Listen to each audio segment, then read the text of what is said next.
welcome to Beyond Reproach. This is Stephanie. I'm Tux. We be drinking and we be swearing. This is a show where we talk about whatever the hell we want. Formats are so 2020, don't you know? Yes.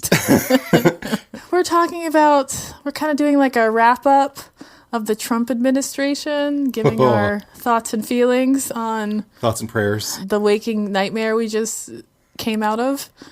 It's so weird. I was just thinking, like, I expected to feel this huge sense of relief and, like, for everything to just go back and felt like everything was normal. But Nope. I feel like our brain chemistry has been completely rewired. Yeah, I think trauma does that to you. I can't wrap my head around the fact that he's not there anymore and that we have, like, a normal, real politician in office. Yeah, I don't know. I did feel a bit of a relief. I've had feelings of relief in waves since he...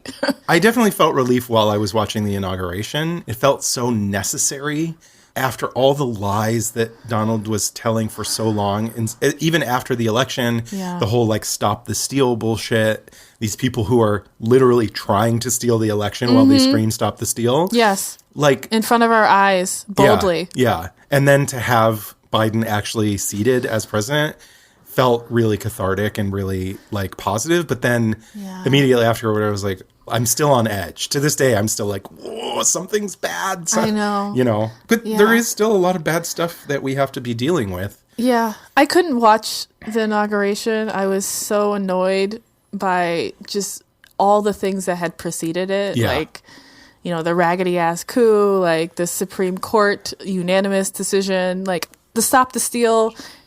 It just felt so heavy, and I was just annoyed how quickly the news shifted from what we had all just witnessed the week prior. Yeah. But I know that it had to be that way because it was the inauguration, and it's this event that happens on this day, and then that's all that's reported. But it just felt like so much wasn't over yet. Yeah, and stuff still isn't over. But it definitely felt like everybody, after this raggedy-ass fucking failed coup attempt by the redneck right-wing extremists. Right, It wasn't just rednecks. No, I know. It just felt like everyone was upset and everyone was angry, and that's all they were talking about for 2 whole weeks. Yeah. And then as soon as the inauguration, everyone just dropped it. And we're not talking about it anymore. I know. Because we're not doing anything about it. I know. That is part of why I couldn't watch the inauguration, because it just felt like such a slap in the face. Yeah. Like we were just being gaslit to believe that everything's okay now. Look, new president. It's clear that the impeachment isn't going anywhere. No. It's not going to happen. Yeah. Susan Collins. Despite Mitch McConnell talking a big game right after the terrorist attack. And then immediately backtracking. Yeah. Surprise, surprise. Shocking no one. Trumpism is the Republican Party. Yeah. At this point, it's one and the same. Yeah. Susan Collins is now trying to get Republicans on board to censure Trump so that he can't run for office again, even though he will still have all the other benefits of having been president. We're still paying for his security. Yeah, exactly. Which is such a shitty compromise, but for some reason, the GOP is totally fine with an armed insurrection and a violent overthrow of our government as long as it's their guy that did it. Yeah. It's really upsetting. I'm trying to remain hopeful, but like you, I am still on edge because so much remains unresolved. Yeah. And I don't think that there's a will to really do what's right. Yeah. They have, the federal prosecutors, I looked this up, as of the end of January, federal prosecutors have arrested 172 so far from the failed coup attempt. Okay. And 5 people are still dead. Yeah. 60 plus were still injured. Property damage, but yeah. Yeah. They've opened 400 investigations into criminal charges. But even the charges that they're being held up against have, like, the weakest ass trespassing. penalty. Yeah. Trespassing on government property, which is like a max sentence of 1 year. Max. Which they're not going to get. Nope. And it's so important that we show that there are consequences for these actions because it will come back around. It's going to happen again otherwise. Even with Biden in charge. No, it will happen again. Yeah. Because it's not being taken seriously in any at all meaningful way. Yeah. If we don't shut it down now and nip it in the bud now and show that there are consequences, serious, real consequences, the next time is going to be worse. And we're not doing anything. I know. And fucking Turd Cruz and that monster Josh Hawley. Yeah. There's all these Q people that are now in Congress. Marjorie, yes. Oh my God. She is really, really dangerous. Yeah. And that Loeffler woman that like tries to come into Congress with guns every day and like gave a tour the day before the coup. Yep. Are they going to look into that? No, probably not. Yeah. I mean, they're saying AOC is trying to push for an investigation into that stuff, but the Democrats... I'm glad that she exists. I'm glad the squad is out there at least giving some window dressing to the Democratic Party. But, like, she voted for Pelosi, and, like, I am so unimpressed by her. Yeah. She's just going on. She says one thing, like, walk the walk. Yeah, yeah. The talk is great, but she's not walking the walk, and it makes me so sad. But I love Cori Bush. I think I was just going to say Cori Bush is like the one person that's really trying to fight. Yeah, she's like a real... I mean... AOC was a real person, is a real person, but she's already kind of, I don't know. I feel like voting for Pelosi, like you have to play the game at the same time as walking the walk. Pelosi's going to win no matter who you vote for. Mm-hmm. And if you try and at least symbolically show support, ideally, I think she's trying to be like, we're on the same team. Yes. Let's work together. Liberalism. Yeah. But like hoping that she can get support from the Democratic Party if she plays the game. Yeah. But it's not going to happen. No. The Democrats don't. The Democrats and the Republicans, they're two wings of the same party. Yeah. I mean, there are significant differences, but I know exactly what you mean. Yeah. I mean, they're both for corporate interests. I think Democrats kind of, for the most part, they understand that white supremacy is like the elephant in the room. Yeah. But they don't realize that it's the room. Yeah, exactly. Yeah. The room is made of white supremacy. Yeah. They don't get it. Like they're almost there, but like they're still just pointing to this one thing. Yeah. But it's like, it's everything. QAnon is the elephant. The room is white supremacy. Yes. But I think Q is super dangerous in all of the ways, but I think they're going to split. They might come up with their own party. There's already talk of like the Patriot Party or something like that. But I do think a lot of people have been turned off to Q recently and a lot of people are leaving. But that's not, even if Q falls apart, that's not going to put an end to fascists. Yeah. And fascism in the GOP. Yeah. Even if it's not under the name QAnon, there's still going to be fascism under the GOP. I would love to see them split apart. Yeah. Josh Hawley really scares me, and I really feel like he doesn't look like a monster in the way that Donald Trump and Turd Cruz do. Mm-hmm. I mean, he's not like attractive, but he's not unattractive. Yeah. And he's young and well-spoken, and I feel like he's going to be able to smooth talk people into fascism in a way that... Possibly, but I don't know if he has that kind of connection to your everyman. Yeah. Because they all went to Ivy Leagues. Like, I think he went to Princeton and Stanford. But so did Trump. Trump like shits in golden toilets and everybody's still like, I want to be just like him. Yeah. I want a fucking button that so a butler will bring me a Dr. Diet Pepper. Coke. Oh yeah, Diet Coke, that's right. On a silver tray. A Diet Coke button. I don't know. I feel like if Q could become its own party, then there's hope for a progressive party to split off from the Democrats because we need to get away from them. Oh yeah, absolutely. They don't have our interests at heart at all. They just say that they do. Yeah, exactly. And they grift a little less, but they're not really about systematic like changes that need to happen. I mean, they are betterer. Yeah. But they're the lesser of two evils. Absolutely. They're doing the bare minimum. Whereas the sometimes not even. Yeah. Trump, again, nothing is all good or all bad. He exposed us for who we are at our core. And I think that was a gift. Oh, absolutely. Yeah. I really do think that there is a real possibility for real good to come from this. There's always... I call it the Caucasion Awakening. Ooh, I like that. I heard someone on a podcast say it. I'm like, oh my God, this is the best word ever. Yeah. There is always, in politics, there's always a pendulum swing from left to right and left to right. Nothing is linear. The harder we push one direction, the harder it swings back the other way. So I really do think that it's possible for us to see some real meaningful change because of Trump. But I also think that for that to happen, we have to stop fascism. Yeah. Ooh. Because otherwise, we're just going to keep swinging right. Yep. That's what Fred Hampton tried to tell us. Yeah. If we don't stop fascism, it will stop us all. So scary. Yeah. Hey, this is Brandon from Peculiar Picture Show, the podcast that talks about movies, maladies, and mental health. And this is Maria, also from that podcast. So we were wondering, do you like movies? Do you like mental health?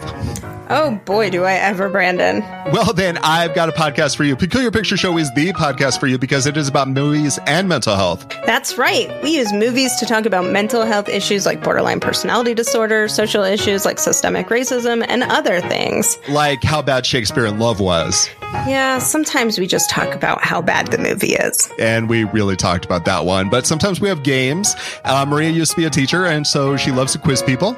I really do. So check us out online at peculiarpicture.show. That's our website, and you can stream all episodes there. Or you can find us on any major podcast channel. Do you have anything more you want to say about Q before we move on to something else? Let me see. I made some notes about how Q is self-sustaining, and they don't need for these formal drops to even happen anymore because it's a shape-shifting, self-sustaining conspiracy vortex. And that's really scary. It's so bizarre what they believe too, and that people really believe this stuff, like actually fully committed believe that there are like... it's a cult. Yeah. It's a cult mentality. You're so swept away by a charismatic leader that it renders your cerebral cortex like inactive, basically. Yeah. And usually you're pulled in by a family member or a close friend. It's not just like some stranger on the street handed you a flyer. These are people that you trust who brought you into this cult. Yeah. So it's really hard to get out of. I was telling Tux earlier today that I'm lurking on this Reddit, this subreddit group called QAnonCasualties, and it's this really nice space for people to kind of come out as ex-Q members and talk about the way that they had to let go of their family, or they some of them got divorced, like some of their kids don't talk to them. To get out? Oh, wow. Yeah. I know that's happening with a lot of people because of Q too, though. People are getting divorced and breaking up with their family because they believe it and the rest of their family thinks they're crazy. Yeah. For that to work as like a support system, they have to be positive. You can't just stand there and like point and laugh. Yeah. Because that's not going to help them want to do better. It's a really positive space where they're able to just be open about, the fact that they were duped. Yeah. And the fact that they bought into this white supremacist, like anti-Semitic lie. Yeah. And just where they go forward is really, I don't know. I went there to just be creepy and I thought maybe it'd be funny, but it's not funny. Yeah. Like some people, their lives have been destroyed by this. Yeah, absolutely. And they're picking up the pieces and it's really sad. It is really sad. I just hope that they are committed to being against fascism and white supremacy in the way that they're committed to no longer believing in conspiracy theories. Yeah, a lot of them are saying like, okay, you got me once. Yeah. Like now I see it. Okay, Yeah. good. That's incredible. I really, it has to be positive. It has to be like reassuring and coddled a little bit. Every now and then there are people who are just not about the group. They're just there to laugh at these people and be like, you're a white supremacist, like, fuck you. I mean, I feel that, but that's not productive. Exactly. That's not helping anything. But there are moderators that quickly jump in and like, block these people. Yeah. That's what needs to be done for it to work as like a form of therapy and it's like a safe space for them. Yeah, exactly. As much as they deserve to be read, that's not the place for it. Yeah. It's almost like 500,000 people. Really? 500,000. That's incredible. Yeah. That gives me hope. Yeah. If they're also committed to anti-fascism and white supremacy. For me, I would just want to point and laugh. Yeah, that's kind of why I went there, to be honest. Yeah. I'm just like, QAnonCasualties, what is this shit? I thought it was going to be like Trump-grets. Yeah. I saw this TikTok video, and the woman ended it by saying, "Have the day you deserve." And that's like my new favorite thing. And I want to just say that to Q people. Have the day you deserve. The only way to get these people back is to coddle them and make them realize, like, it's good that you're out, but you did real damage. And, like, what do you do going forward? Yeah, that also has to be part of, like, it's not just the anti-fascism and anti-white supremacy, but also, like, you need to do the work now to fix this. Yeah. With your other family members or whoever helped bring you into this. You need to help other people out of it and fix this. Yeah. Well, in the name of fixing this mess, now we have a President Biden. Oh, man. I have a lot of hopes. Me too. For the Biden administration. Me too. I have like a checklist of things that I hope to see. I hope that his administration focuses on climate change. Yes, that should be first and foremost. Yeah. After this pandemic. Yeah. I mean, we can walk and chew gum. Yeah, exactly. We should be able to do everything. Yeah. Because we need to do everything. I hope we focus on like a real COVID vaccine plan that like makes sense and is well organized. I hope that we focus on returning children that were separated at the border to their families. Yeah. I hope that we close the detention camps at the border and abolish ICE. I hope that we also focus on healthcare. But of all of those issues, I think that healthcare is the one that I have the least amount of faith in Biden. That makes me so sad because we are in the middle of a pandemic. This is the perfect time to institute a government plan. Yeah. But instead, the government is leaving us for dead, and it's fucked up. Yeah. Like, it's so... And he even promised so everyone upsetting. another $2,000 and then was like, oh, well, you already got $600, so now it's going to be $14. So it begins. Yeah. It's just so upsetting to read about other countries and, like, what their response Everyone to COVID... is getting money every week, and, Yes. and everybody gets free healthcare, and we're, like, the only nation in the developed world being treated like No, we're just being left on disposable. our own. Yeah. It's really disgusting, and it's hard not to be really, like, disenfranchised by it all. I know. Because I really thought that this would be the moment. It should be the moment. But Biden has a history of protecting pharmaceutical companies. Absolutely, yeah. And he has tons of ties to big health insurance companies. He's from Delaware. Yeah, Like the tax haven. Yeah, the Yeah. place you go to set up your phony business. Yeah. He has been vocally against a single-payer healthcare system since the beginning of his campaign.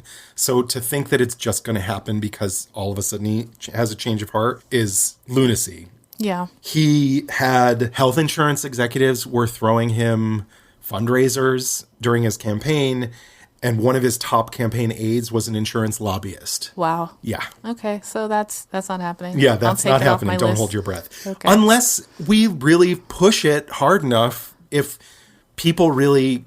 I'm so conditioned at this point to believe that nothing we do matters because the president sees himself as all-powerful because Trump was in power so long. Yeah. But I want to believe that Biden is different. Yeah. And I want to believe that it is possible to be like, no, I know that you think a single-payer system isn't the way, but like that's what everyone wants and everyone needs. And that's what the rest of every the world is other developed nation has. doing.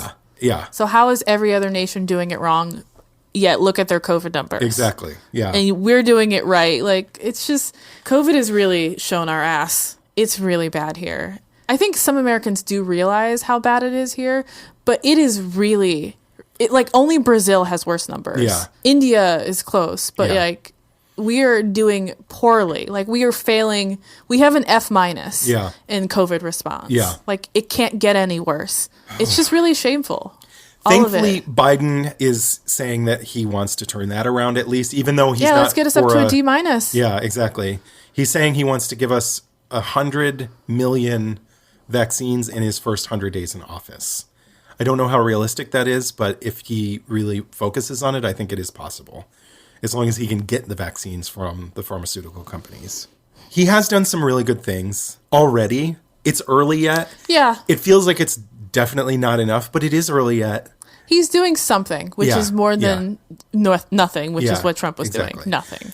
He's inflicted 4 years of damage, and it's going to take a long time to fix that. Yes. I was fully prepared for Biden to get into office and basically just be like, business as usual, pretend nothing happened.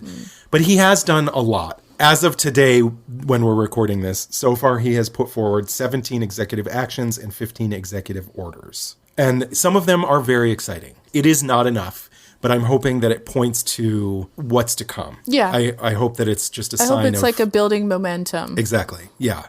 One of the biggest and first things that he really did focus on was climate change stuff. Good. That's So- great. I didn't know that. Yeah. I heard about the immigration stuff. Jill Biden is supposed to head a task force to reunite the remaining children that were separated, were the ones that they can't find their families because they're not trying to. Yeah.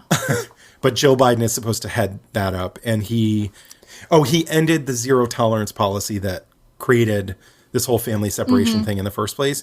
But that largely is just symbolic because Trump hasn't even really been using that policy for the past 2 years. He kind of stopped fucking with that in like 2018 because he got so much resistance against it. So like ending it is kind of like just on paper. In actual actions, he hasn't really done much for immigration reform yet. But he's saying that he wants to. Yeah. Which is a good thing, which It is is, really yeah. positive. Yeah. With climate change, he rejoined the Paris Agreement already, which is huge. Yeah. He ended the license for the Keystone XL pipeline, which is huge. Yes. He's really saying that climate change is going to be a huge focus. And It has to be. yeah, he also overturned the Muslim ban already. Yeah. He overturned the transgender military ban, which is huge. He said we're not going to withdraw from the World Health Organization. Trump kind of set that up, but it hadn't really officially happened yet. Okay. We're not actually like rejoining it. We're just like ending it. You know what I mean? Like, yeah. He's done a bunch of climate change things, but he also has said that he is not going to ban fracking. What? He's like dead set against banning fracking, which sucks. It's so damaging and dangerous. Yeah. Industry really has a hold on him. Exactly. And that's what scares me. He has the most diverse cabinet in history, but he's also putting weapons manufacturers in the Pentagon. Yeah. So like he's not a saint. He's not our savior. Yeah, Raytheon people. Yeah. We really need to keep on top of him. I guess the point of what we're saying here is that like now is not the time to get complacent. Yeah. I know that we've been struggling for the past 4 years and it's been really hard. It's been exhausting and everyone just wants to take a breath. We have all and aged relax. in dog years. Seriously. But now is not the time to get complacent and relax. Now is actually more important that we are vigilant because we actually have somebody in office that is going to at least be open to listening in a way that the last president wasn't. So maybe he won't do all the things that we want. He will not do all the things that we want. Not, yeah. But at least if we push hard enough, he might be malleable. I was very excited when he announced that he was ending federal contracts with private for-profit prisons. Yes. It looks amazing on paper, and I was so excited. But then when you read the fine print, he's not ending private prisons for detention. Immigrant detention centers. And in reality, most for-profit private prisons are run on a state level, not a federal level. Yeah, so exactly. What he did is largely symbolic. Yeah, and he said he's going to end it, which means it's not ending today. He's not renewing their contracts. Yeah, it's symbolic and it's cute. It's better than nothing, I guess, but I want to see real policies that change things. Yeah, yeah. Do you have any other things that you hope that he focuses on besides? I just had like general hopes, not really just for Biden, but I would love to see Stacey Abrams as the head of the DNC. Oh my God, yes. I think that could change things. That could fuck the game up for real. I mean, she's so good at organizing. So good. And she's proven that the South is not like a red state. It's just it's a voter suppress state. Yeah, basically. and if we focus on, oh my God, that's if we can let black people vote, we can actually enact changes in this country. Yeah. I didn't say this before, but another thing that we need to add to the list of hopes for the next 4 years is Voting Rights Act needs to be oh my God, the Voting Rights Act. made real again. Yes, we need to re-up the Voting Rights Act, but we also need to end gerrymandering. We need to repeal Citizens United. Yeah, we need ranked choice voting. Yes. I think we'll have it in 4 years. I think ranked choice voting is possible. Have it in 4 years. I think it's going to be a slow burn where states across the country start doing it. Yeah. And then we're going to reach a tipping point and then we're going to be like, okay, federally, let's do it too. Yeah. We just need 50% of the states. Yeah. That's all. I think it could even be like 30 or 40% before the federal government was like, oh, it looks like everybody's into this. You know what I mean? Yeah, I don't think this country is about doing what's right. I think it's going to have to just be the numbers. Okay. Yeah, that makes sense. Yeah. I mean, I wish. I really hope that the Democratic Party finally realizes that like black people matter in a way that like we're not going to just pay attention to them in an election year. Yeah. But actually do things that are important. Yeah, like maybe just give us the right to vote again. Yeah. That would be great. If we all could just vote easily like white people. Yes. Then it would be a different world. Because so much about this country is just about keeping black people in check. Yeah. Well, yeah, we need to end the filibuster for... Yes. Oh my God, the filibuster. Yeah. If we didn't have a filibuster, we could really change policy. I mean, the filibuster has been a tool of white supremacy from the beginning. From the beginning. That's why it was created. Yeah. It's wild. Yeah. That's a big one. We have a long list of things to accomplish in the next 4 years. And not all of them are going to happen, but we need to prioritize which ones are the most important. But there is hope because to me, ranked choice voting gives me the most hope. Yeah. If people can pick who they really want as their representative and not just the lesser of two evils, like that is revolutionary. And not be shamed into like you're throwing away a vote. Exactly. Yeah. That would be that fucks the game incredible. up. Yeah, that would literally change the game. Change everything. Yeah. I would like to see a renewed focus on right-wing terror. Yes. Right? I mean, clearly the DOJ needs to, like I've been saying from the beginning of this episode, we need to nip the shit in the bud. We absolutely do, and we're not doing it. Yeah. But not just QAnon and like fascists, but we also need to stop like terrorists that are going in and shooting up schools and churches and shit too. Yeah. And there is a way for the DOJ to monitor that and stop it. Break but up we're their just networks. not trying. No. I want to see Facebook broken up into a million pieces and scattered into the wind. Biden is not going to be doing that, but it looks like Elizabeth Warren is going to try her damnedest. I think it's possible. Yeah, I do too. Why is she not president? Because she's too much about the right. Yes. Yeah. Doing the right thing. Doing what's right, which is anti-American in a lot of ways. I did say we need a public option, but that is a fantasy. I think that's... I mean, we need it, but we're not getting it. Out of all the things that I mentioned, that's the one that he hasn't even done. Out of all the executive orders and executive actions, he has done nothing on the healthcare front, other than his COVID the plan. vaccine. But that has nothing to do with Yeah. our healthcare system. It's not going to happen anytime soon. Yeah. I'm kind of hoping that like we can do it on a state level. Like, doesn't Massachusetts have their own healthcare system where, well, I guess Romney Care, right, was like the whole thing that launched Obamacare. It's not really a public option, but it's the closest thing that we have so far. So, like, why can't New York State do that and California do know. that? If enough, like, left-leaning states did that because that's the right thing to do, that could be big. Yeah. New York and California are, like, the two states that are trying to do, well, for the past 4 years have been trying to do the most, like, to protect their citizens against Trump. So, like, why not protect our citizens against the healthcare system being a disaster in this country? Yeah. Yeah, that's true. There is possibility for places like New York and California to move a little bit closer to doing what's right. And I think it would be great for the state. It would be so attractive. So many people would move to this. I mean, we've had so many people leave the city because of COVID. But if things could be different and there could be like a real healthcare system that was, I think, free or close to free, that would be huge. I mean, if it's taxpayer subsidized, it would be cheaper in the long run than having everybody pay individually. It would be so much cheaper, actually. Yeah. Yeah, your taxes will go up, but you won't have to pay for health insurance. Think about how much you pay for health insurance right now. Like you personally listening right now, how much do you pay for health insurance versus how much would it cost you a year if your taxes went up by like 3%? Yeah. The difference is incredible. Like, we are throwing away so much money on health insurance. I know, which makes these insurance companies so against change. Yeah, exactly. It's like we're getting they're raking in the money. Bajillions of money. Yeah. Monies. They have a lot more than 5 monies. I've said this already, but like now is not the time to be complacent. Definitely not. Biden is definitely mind-blowingly better than Trump, but also he's not a saint. He's not going to do everything we want him to do, and we have to hold him accountable. And I think people on the left, liberals aren't on the left, but like people on the left, they know that we have a politician. We don't have a savior. Yes. We're not looking for some Masonic figure. No, the left is not running around wearing Biden blue hats with, oh my God. You know what I mean? Yeah. Like head to toe Biden gear. Yeah. It's not. We've never been about that life. Yeah.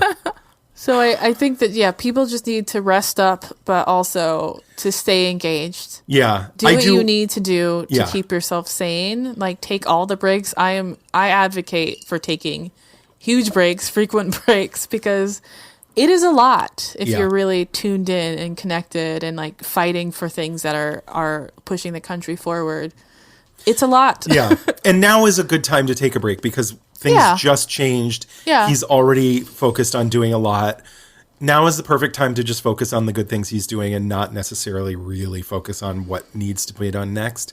But like rest up and then come back fighting. Yeah. Make sure that you're registered to vote. I know a lot of, like, we have our mayoral vote to New York this year. And I'm switching my registration back. Sorry, you are? Ohio. Oh. Yeah, I mean, Ohio's a fucking lost cause. Yeah. Just, it's gone. The smaller elections Nothing can be matter done more there. anyways. Yeah. So all of you listening, wherever you live, pay attention to local elections because your vote makes so much more of a difference in a local election. That obviously this past presidential election was like a huge shift that was very important. But when you're voting for like city council people and that kind of thing, you have so much more ability to affect real change that affects you personally, locally. Do it. Yeah. Vote, y'all. They know it's what. All It right. does feel nice that Trump is gone, but I want him to suffer. Oh, man. It does feel different, but I think it's just going to take me some time to get used to having a real politician in office. I know, And, like, yeah. I expected it to be like overnight, be like, I can sleep again. Nope. And nope. My brain is just Yeah. hardwired to be on edge at all moments. So We're all traumatized. Yeah. We're traumatized. It's in the middle of a pandemic. We're being left to our own devices to die slowly. Like, Yes. it's okay not to feel okay. yeah.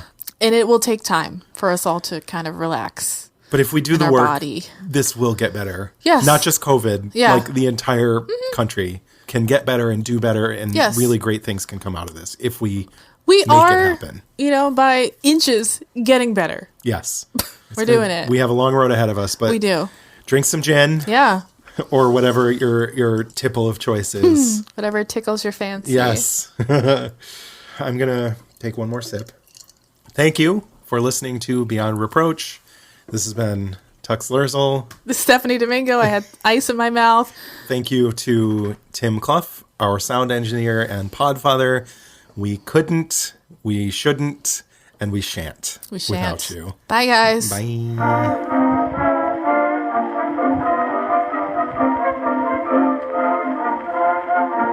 Beyond Reproach is proudly recorded in Bushwick, Brooklyn. New episodes are released the first and third Monday of every month. Please note that we are not historians. We are just a couple of drunks who never shut up and love history. Full list of all source information can be found in the show notes on our website. Please take a moment to rate, review, and subscribe. Written reviews are especially important. If you like us, please do one of two things. Leave us a review on Apple Podcasts or send this episode to a friend, family member, or someone you think would be into it. Don't forget to follow us on social media. Make sure you follow us on Instagram because we post our cocktail recipes the Thursday before each full episode. Please drink along with us if you are not driving. We also have a shop at beyondreproachpod.com. Get your merch, brand yourselves. We are on Patreon if anyone would love to show us some love and throw us some nickels to support the production of our show.